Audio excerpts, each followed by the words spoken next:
मुद्रा की क्रय शक्ति का कम हो जाना, मुद्रास्फीति।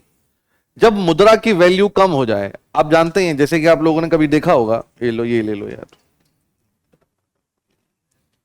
चलो एग्जाम्पल के लिए ये मान लेते हैं कि 500 रुपए का नोट है, इस पर लिखा है कि मैं धारक को 500 रुपए अदा करने का वचन देता हूं। आज इस 500 रुपए से हम इसके बराबर की कोई वस्तुएं खरीद सकते हैं।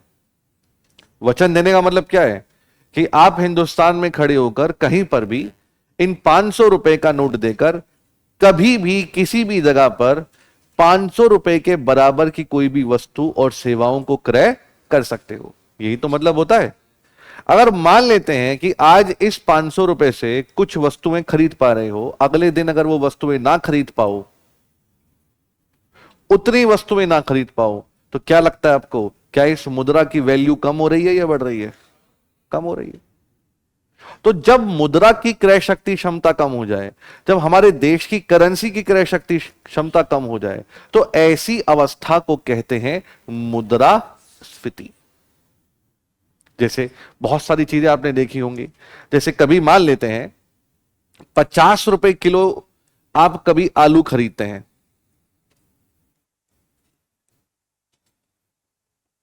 ठीक है, आलू महंगे हो गए, आलू का भाव कितना हो गया? 100 रुपए।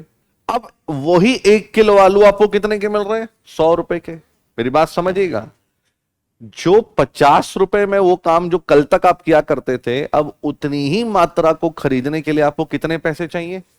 तो क्या आपको नहीं लगता कि आज के 100 रुपए कल के 50 के बराबर हो गए? मानते नहीं मानते हैं? इसे महंगाई कहते हैं। आपने देखा होगा 1 रुपए का सिक्का पहले आया करता था, जिसमें 1 रुपए के सिक्के के पीछे अनाज बने आते थे, गेहूं, क्योंकि पहले 1 रुपए में गेहूं मिलता था, अनाज मिलता था, एक वक्त का खाना आ जाया करता था। इस सिक्के को छापने के पीछे, इसे बनाने के पीछे यही एक सिद्धांत था। आज देखिए 1 रुपए का सिक्का धीरे धीरे छोटा हो गया। तो यहां अगर देखेंगे तो आज धीरे धीरे वस्तु की जो, या मैं कहूं कि जो मुद्रा की जो कीमत है, धीरे धीरे कम होती जा रही है। मुझे आज भी याद है, स्कूल में जब हम जाया करते थे तो मेरे पिताजी से मैं 10 रुपए लिया करता था सप्ताह में 2 बार। एक 10 रुपए के नोट से मैं पेटीज और कोल्ड ड्रिंक पिया करता था। 5 रुपए की पेटीज आती थी और वही 5 रुपए की कोल्ड ड्रिंक। आपको क्या लगता है कि आज भी 10 रुपए में वो सारी चीजें कर सकता हूं जो पहले करता था? नहीं। एक कोल्ड ड्रिंक 20 की और एक पेटीज 15 से 20 की, लगभग 35 से 40 रुपए वो चीज खरीदने में लग रहे हैं जो कल तक मैं चीज 10 रुपए में खरीद लिया करता था। क्या आपको नहीं लगता कि उस समय के 10 रुपए और आज के 30-40 रुपए के बराबर हो गए? ये महंगाई है। हमारी दादी कहा करती थी, उनकी शादी में सोना 3 रुपए तोला था।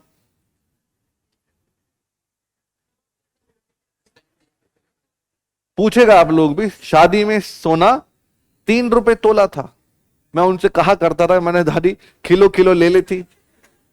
तो दादी ने मुझे एक बात समझाई जो उन्हें भी समझ में नहीं आई, लेकिन मुझे बाद में समझ में आई कि ये महंगाई थी। उन्होंने कहा कि बेटा 3 रुपए तोला तो सोना था, लेकिन मेरे पिताजी की जो तनख्वाह थी वो 4.5 रुपए थी। तो 4.5 रुपए तनख्वाह थी और 3 रुपए तोला सोना था, तो क्या वो 4.5 रुपए की तनख्वाह में अपना घर बनाते या वो 3 रुपए तोला सोना खरीदते? बात समझ में आई या नहीं आई? एक दिन मेरे पापा कहते हैं कि पता है मैंने तेरे दादा की जेब से 5 रुपए चुरा लिए। मैंने कहा है 5 रुपए? ईमान भी खराब करा तो 5 रुपए के लिए कैसी बातें कर रहे हो पापा? कह रहे बात तो सुन। मैंने कहा हाँ जी। तुझे पता है वो 5 रुपए खर्च करने में मुझे पूरे सप्ताह लगे, 7 दिन। मैंने कहा ऐसी क्या बात कर रहे हो? 7 दिन खर्च करने में लग गए। 5 रुपए की एक चॉकलेट आती, एक चिप्स आता, खा लेते। कह रहे नहीं बेटा, उस समय गांव में चीजें बहुत सीमित मिलती थी और 5 रुपए छोड़िए, पहले आने चला करते थे। आने 5 रुपए में इतना सामान आता कि मेरी मां पूछती कि तेरे पास इतना पैसा आया कहां से? तो इसलिए मैं हर रोज 5 रुपए का एक छोटा छोटा हिस्सा खर्च करता था। मैं भी बड़ा चतुर था। मैंने कहा वाओ। कह रहा अब सुनिए, जब ये सवाल जब मैंने पूछा था, जब उन्होंने बताया था, मेरी उम्र रही होगी लगभग 13-14 साल। तो मुझे वो ऐसे समझा रहे थे कि जैसे कि तू मान के चल कि तू आज 5,000 रुपए का कोई सामान ले आएगा, तो क्या तेरी माँ तो उससे पूछेगी ना तेरे पास पैसे कहां से आए? मैंने कहा जरूर पूछेंगे, और पीटेंगे अलग, तो पैसे कितने दिए, कहीं से चुराए? तो बात समझ में आई कि उस समय के 5 रुपए लगभग आज के 5,000 के बराबर। तो महंगाई चीजें समझ में आ रही है नहीं आ रही है? महंगाई एक डायन है। क्या है? डायन।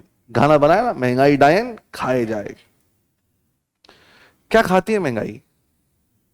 पता है? आपकी इनकम। क्या होती है इनकम? इनकम का एक फॉर्मूला होता है, आय इज इक्वल टू व्यय प्लस बचत। सोचिए, आप 10,000 रुपए महीना कमाते हैं, 8,000 रुपए खर्च करते हैं, 2,000 रुपए बचा लेते हैं। हाँ, 2,000 रुपए बचा लेते हैं, ठीक है। महंगाई बढ़ गई, अगर महंगाई बढ़ जाएगी तो आपके घर का खर्चा बढ़ेगा या कम होगा? आपकी इनकम इनकम उतनी ही है, आपकी आय उतनी है, आपका घर का खर्चा बढ़ गया। अगर आपके घर का खर्चा बढ़ेगा तो क्या आपकी बचत हर महीने, और जब हर महीने कम होगी तो बचत कम होगी तो निवेश, निवेश कम होगा तो उत्पादन, उत्पादन कम होगा तो रोजगार, रोजगार कम होगा तो आय, आय कम होगी तो बचत, और बचत कम होगी तो निवेश। नहीं समझ में आई बात? तो इसीलिए मेरे भैया इस डायन को बांध कर रखना बहुत जरूरी है। महंगाई उतनी बढ़े जितनी देश की सेहत के लिए अच्छी। अब एग्जाम की तैयारी को और बेहतर करने के लिए हमारे चैनल को लाइक, शेयर और सब्सक्राइब करना ना भूलें।